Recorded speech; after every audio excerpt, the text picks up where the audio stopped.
তোরা বলিস মুখ সামলে কথা বল, বাপি বাড়ি যা।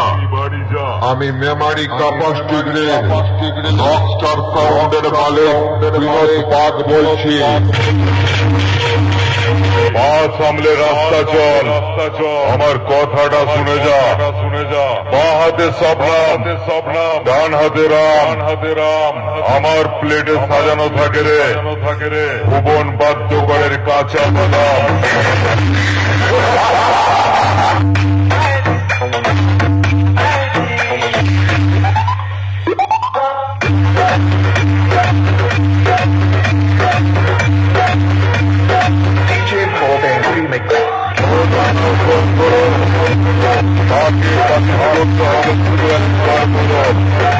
আমি এসে গেছি।